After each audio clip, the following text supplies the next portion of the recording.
more than 300 cases across the country against people who stormed the Capitol, like this guy from Southwest Washington, who wants to explain why he did it, even if he's not quite sure.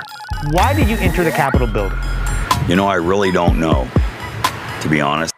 Whenever we talk about the homeless crisis, a bunch of you write in and ask, what's going on with Wapato jail? Well, first off, it's not actually called that anymore. And thanks to an Oregon Ducks viral video shaming the NCAA for its sexist stack of dumbbells, they upgraded the women's weight room. Guess what, guys? We got a weight room, yeah! Great. Now let's talk about their food, branding, COVID tests, and so on. Here's the story. And I am Dan Haggerty. Hi. Thanks for being with us. It's Monday. Welcome to The Story. So we want to hear from you. That's kind of how this show works. So email us, Facebook us. You could use Twitter or Instagram. Send us a letter or a postcard. I get some of those. You could hire a skywriter, scream at my office window from the street outside, train a pigeon to carry one of those real little letters, you know, the ones they put on their foot. Buy one of those adorable tiny leather aviation helmets with the goggles. You could call my desk phone or Twitter. Did I say Twitter already? Either way, don't forget to use the hashtag #HeyDan. Let's get started.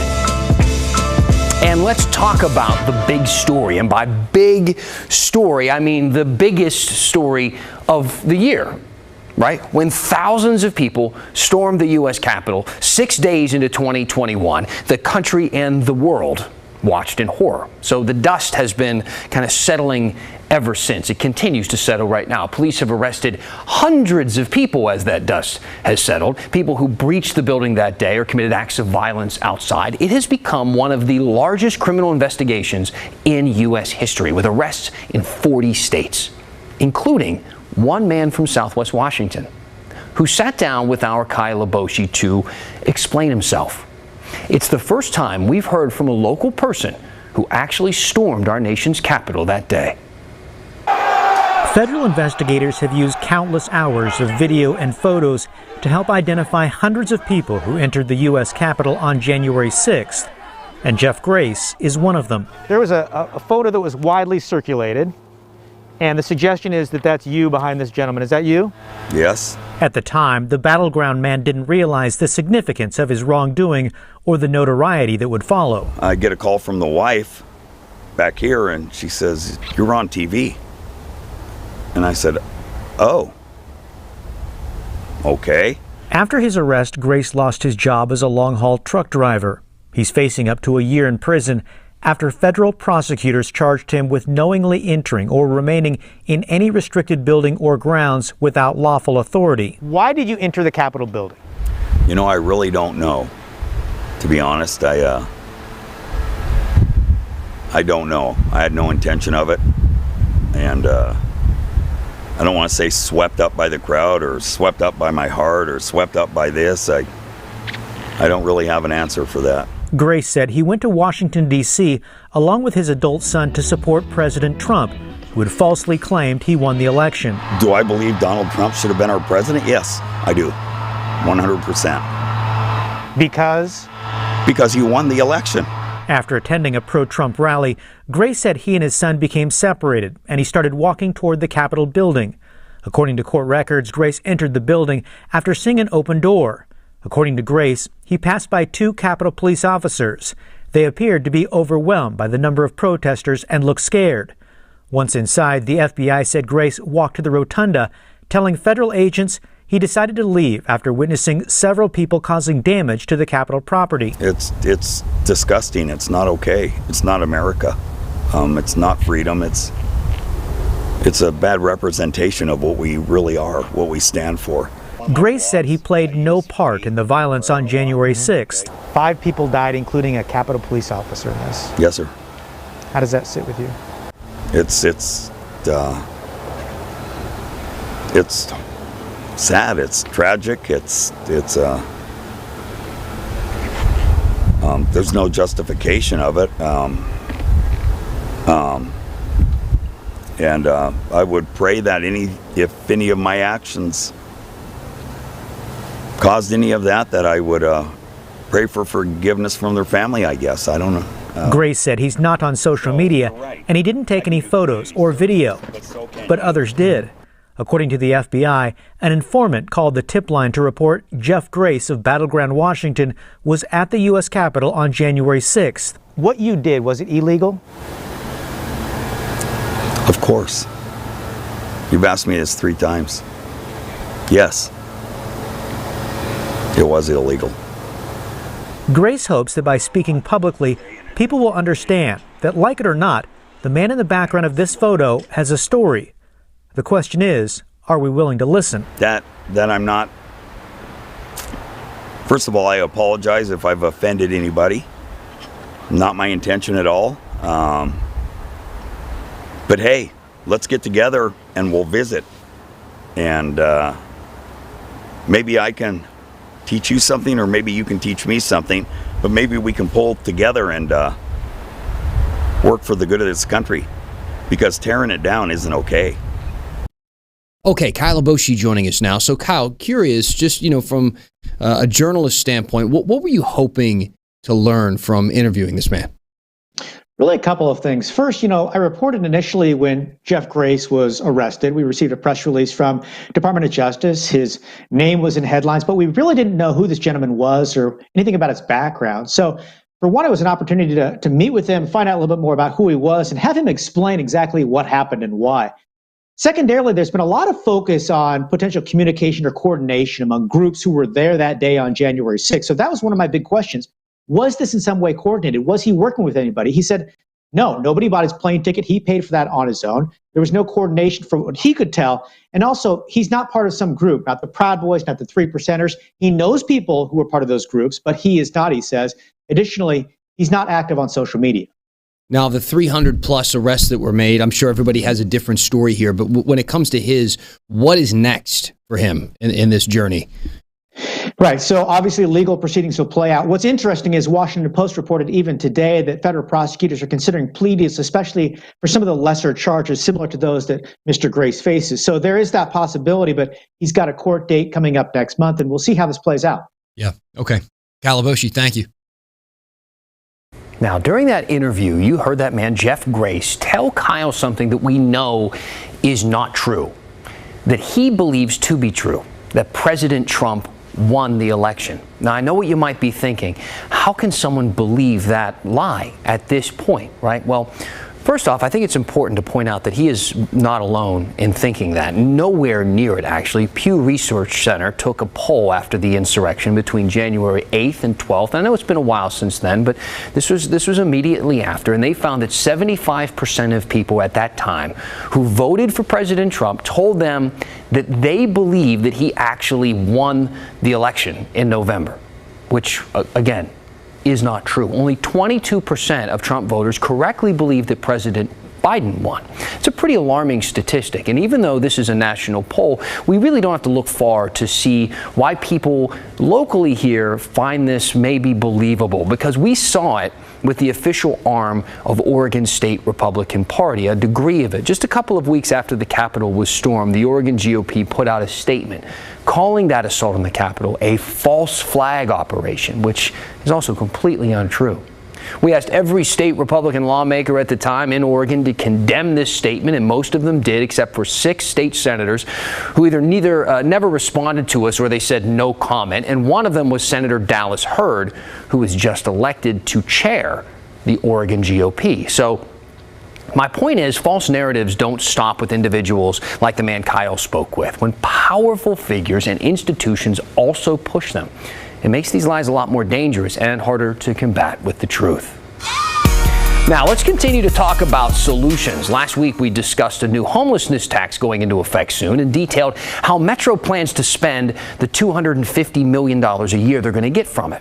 Now, it's complicated how they plan to spend this money, but it boils down to this. They hope that that money will get 5,000 people into housing and help another 10,000 from becoming homeless in the first place. Lori wrote me and asked, I spend a fair amount of time talking about homelessness issues with my family and neighbors, etc.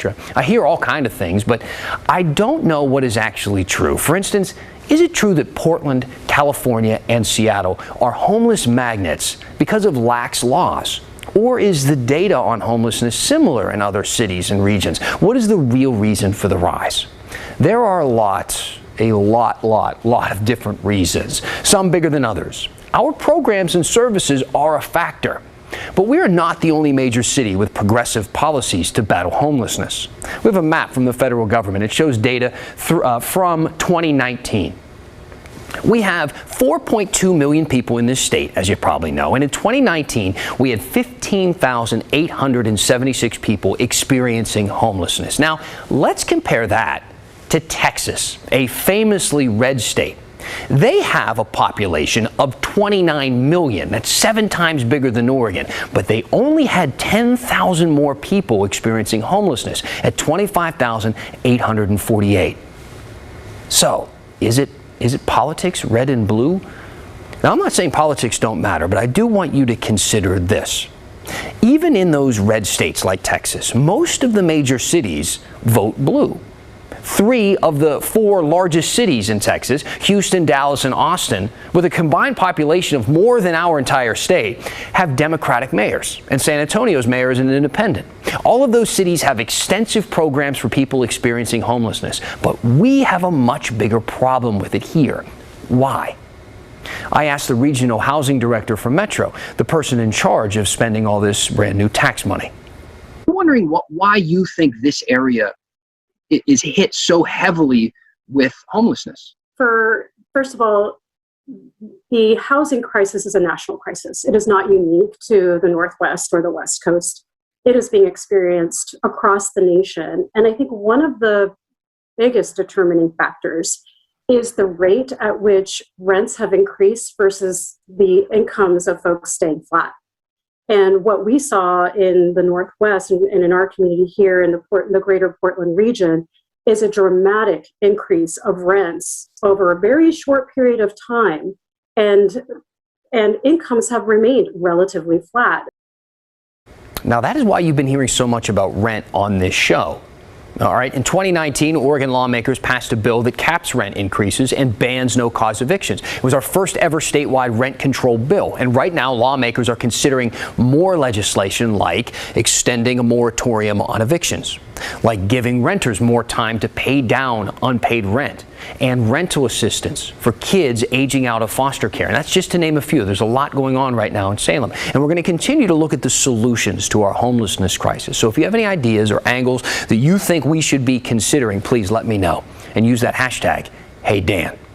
Here's a specific example of that. This is one we're getting from Matthew. He said, "Hey Dan, where does the proposition for the old Wapato jail site as a place for homeless people to find shelter stand?" Well, it's actually been up and running as a homeless shelter called Bybee Lakes Hope Center for almost 6 months now. And I don't blame you if you missed this, this news during the craziness that was 2020, but that's what's happening right now. Well, that and the fact that it has taken years and years to get us to this point. For about 2 decades, it seemed like Wapato went nowhere fast, or maybe more like nowhere slow, until pretty recently. So, how did we get here? Back in 1996, voters approved a $46 million bond to build the jail, responding to an uptick in drug arrests in the city, and the state threw in another $12 million. But on the same ballot, voters also chose to make it hard for the county to raise the money they needed to actually keep the place running. That pretty much set the tone for the whole project. After a long search for a location, the county decided on the St. John's neighborhood in North Portland, and that's where the jail was built in 2003. But not long after that, the county acknowledged they didn't actually have the money to operate it, so it sat empty, costing us between $300,000 and $400,000 a year just to keep it sitting there.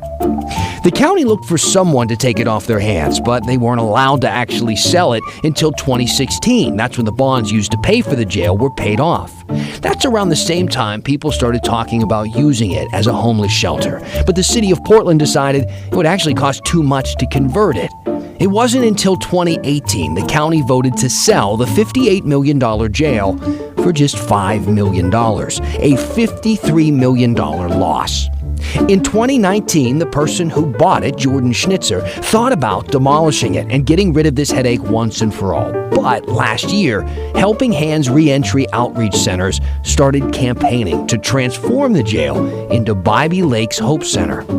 The homeless shelter then opened its doors in October, complete with on-site addiction treatment programs and job training.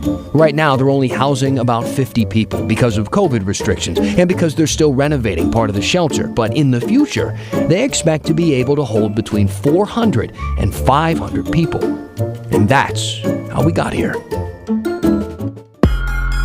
Well, we thought we were done talking about OSU's president for a while, but we thought wrong, because the school's board of trustees is meeting about him again. And in honor of what would have been Tom McCall's 108th birthday, let's dive into the KGW vault when the story continues. Hey, welcome back. I always go through emails, Facebook comments, that kind of stuff during the breaks. So keep tweeting at us. Use that hashtag HeyDan, and I'll read a few at the end of the show. Meanwhile, let's talk about March Madness. Have you been watching? So maybe you should. For the very first time ever, the Ducks men, Ducks women, Beavers men, and Beavers women, all those teams are in the tournament at the same time, and they're all still alive right now after a few upsets. So it's safe to say teams from Oregon are getting a ton of attention right now, as they should, but not just because of how they're playing. Also because of this viral video from Ducks forward Sedona Prince. I got something to show y'all. So for the NCAA March Madness, the biggest tournament in college basketball for women, this is our weight room. Let me show y'all the men's weight room. All right, you probably remember us talking about this on Friday or seeing it on your feeds. It was viral. It was everywhere. The men's team in Indianapolis got a full weight room. The women's team in San Antonio got a stack of dumbbells. Well, there was a lot of outrage online, and we heard it from the likes of NBA star Steph Curry, actress Alyssa Milano, Oregon Senator Ron Wyden, and the NCAA apologized, saying they thought there wasn't enough space for a weight room for the women, and they vowed to fix the problem, which it looks like they did. Guess what, guys? We got a weight room, yeah! We got a ton more dumbbells. Look at that. Look at all these racks for squats and whatever we want to do. We got a bunch of bands. Look at this, guys. And we got some equipment. All right, was it that hard? They figured it out. Shouldn't have been an issue in the first place. Players shouldn't have to advocate for themselves here, but at least they got a weight room now. Well, Sedona Prince has kind of been documenting a lot of what's been happening behind the scenes of March Madness. We've seen some other people with social media and stuff, but we want to show you another video that she posted showing what the women's team got for dinner. It looks like we got some kind of meat here, mashed potatoes and vegetables, a salad, a roll, and a fudge brownie. Okay, well, at least it's food. This is some kind of meat here. That doesn't really scream gourmet. It kind of looked a little bit like airplane food-esque. But it's not like the men are getting gourmet, right? Instead, or are they? According to this University of Houston coach, they basically are. This is the spread: potatoes au gratin, lobster mac and cheese, petite filet, bread pudding, cheesecake, and carrot cake. 2 types of cake? Those are 2 of the best. Here's something else that the men got when they arrived in Indianapolis: a so-called swag bag full of March Madness branded gear and clothes. You can see tons of stuff there, right? Now let's take a look at the women's swag bag. First of all, a lot less stuff on the bed there being shown. Second, notice how nothing is actually branded March Madness. Well, apparently there is a specific reason for that. The Wall Street Journal is reporting that the NCAA isn't letting women's basketball use the March Madness branding. Apparently, the association initially said women's teams executives chose not to use it, but the paper discovered that they actually asked to use the branding at least once and were turned down by the NCAA. But wait, there's more. The men's and women's teams are actually getting different kinds of COVID tests. And you guessed it, the kind of the tests that the men are getting are considered to be more accurate. They're called PCR test. It can actually detect the virus's genetic material in your body. The women are getting the antigen test, which instead detects specific proteins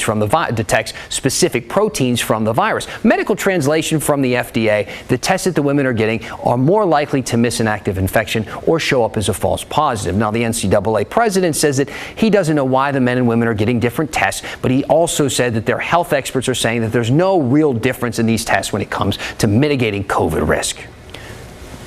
Okay.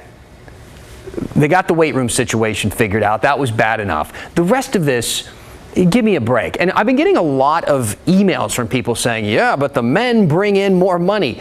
The NCAA is a non-profit. I don't know. Keep the comments coming. I want to read them. All right, you probably recognize this guy. You've been watching our show recently. Hopefully you've seen these stories. He's Oregon State University's newish president, F. King Alexander. A lot of people want to see him gone because of a recent investigation at Louisiana State University found that he mishandled years of sexual misconduct claims when Alexander was the president of that school. Well, last week, the Board of Trustees here at Oregon State, they decided to let him keep his job. But they put him on probation through June 1st, when he has to come up with a plan to rebuild the university's trust. Not everyone was happy with that decision, but it seems to be somewhat final, at least for now. Apparently not, because we just found out that the Board of Trustees is meeting again tomorrow morning to talk about Alexander. Why? We don't know. The board meeting agenda just says board members will discuss additional considerations regarding President Alexander's presidency since the March 17th, 2021 board meeting. Again, we don't know if something happened that prompted that meeting. We're not sure, since it seems like they kind of put the matter to rest last week. But we'll be listening to tomorrow's meeting. We'll see if we can figure anything out, and we'll let you know what happens. All right, keep your questions and your comments coming with the hashtag HeyDan. I'm going to read a few of them to end the show next. But first, we're going to finish the story with a trip into the KGW vault right after this.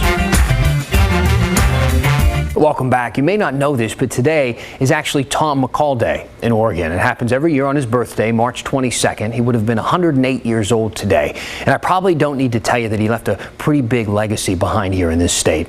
McCall was governor of Oregon from 1967 to 1975. He was a Republican who was known for his environmental activism. He signed the Bottle Bill, which was the first of its kind anywhere in the country. And he spearheaded the Beach Bill, which has kept Oregon's beaches open to the public for the past half century.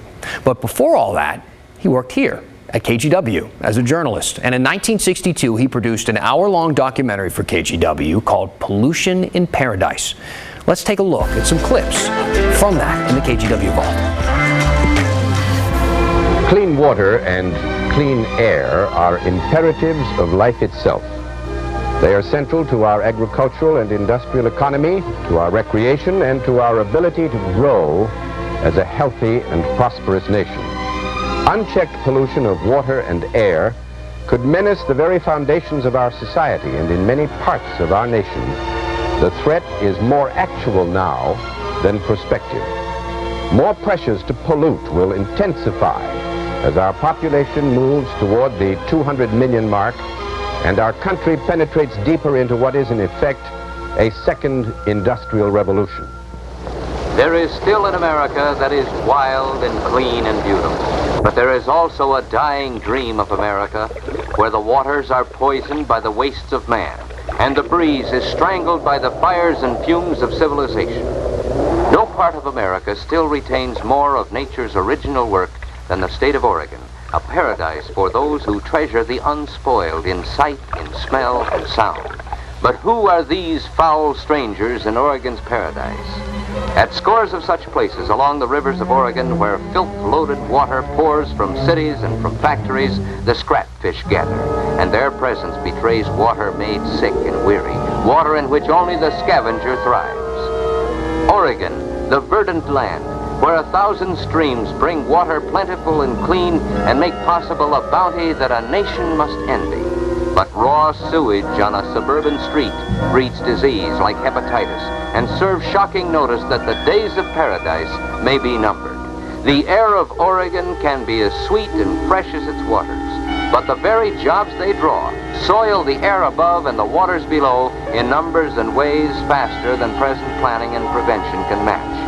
In government and in industry, men and dollars are put to work to keep Oregon's advantage. But in many places and in many ways, the effort is not enough, so that filth fallout costs you dollars and health. Oregon's future, in terms of payrolls and a way of life envied from afar, rides on the major resources of water and air, resources already blighted by pollution, resources you and I must not permit to be engulfed, lest the story of Oregon's destiny tragically be told in terms of pollution in paradise. All right, hey, don't have a ton of time for comments tonight. Carl did write in and say something about the official we talked to earlier about homelessness in Portland and why we have so much here compared to other cities. And he still said, unfortunately, the leniency and benefits offered here also increase the problem itself, which is something I've heard so often since I came here. But I've lived in cities all across the country, and almost all of them, because most major metropolitan areas are run by Democratic leaders. They have Democratic mayors, and a lot of the people on the council are Democrats, and most of the people who live in that area are Democrats and more likely to pass bills that would be giving money to the homelessness effort and things like that. There are no major cities that are not nice to people who are living on the streets. They try to do everything to help them out. All cities, major cities, have a lot of programs to help people. We're trying to get down to a little bit more of what is causing it here in our area specifically. So keep the questions coming. We'll keep the conversation going best we can. That's the story for tonight. See you on Tuesday.